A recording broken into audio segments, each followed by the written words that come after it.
സംസ്ഥാനത്ത് മഴക്കെടുതിയിൽ 6 മരണം. കാസർഗോഡും ഇടുക്കിയിലും തൃശൂരും എറണാകുളത്തും മുങ്ങിമരണം. മുതിരപ്പുഴയിൽ വള്ളം മറിഞ്ഞ ഒരാൾ മരിച്ചു. മാവേലിക്കരയിൽ തെങ്ങൊടിഞ്ഞു വീണ് യുവാവിന് ദാരുണാന്ത്യം.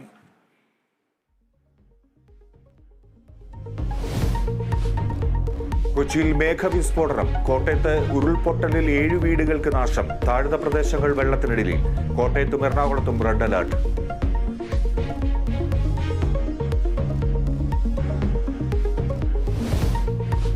ബാർക്കോട ശബ്ദരേഖ വിവാദത്തിൽ ബാർ ഉടമകളുടെ മൊഴിയെടുത്ത് ക്രൈംബ്രാഞ്ച്. പണം നൽകിയിട്ടില്ലെന്ന് അണക്കരയിലെ ബാർ ഉടമ അരവിന്ദാക്ഷൻ.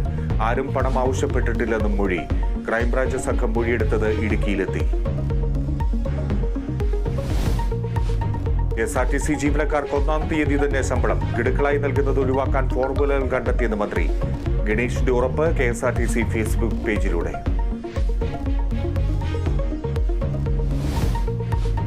പന്തീരങ്കാവ് ഗാർഹിക പീഡന കേസിൽ 2 പ്രതികൾക്ക് മുൻകൂർ ജാമ്യം. ജാമ്യം ലഭിച്ചത് മുഖ്യപ്രതി രാഹുലിന്റെ അമ്മയ്ക്കും സഹോദരിക്കും. ചോദ്യം ചെയ്യലിന് ഹാജരാകണമെന്ന് കോടതി നിർദ്ദേശം. സംസ്ഥാനത്ത് വീണ്ടും ഭക്ഷ്യവിഷബാധയിൽ മരണം. തൃശൂരിൽ ചികിത്സയിലായിരുന്ന വീട്ടമ്മ മരിച്ചു. മരിച്ചത് കുഴിമന്തി കഴിച്ച് ചികിത്സയിലായിരുന്ന ഉസൈബ.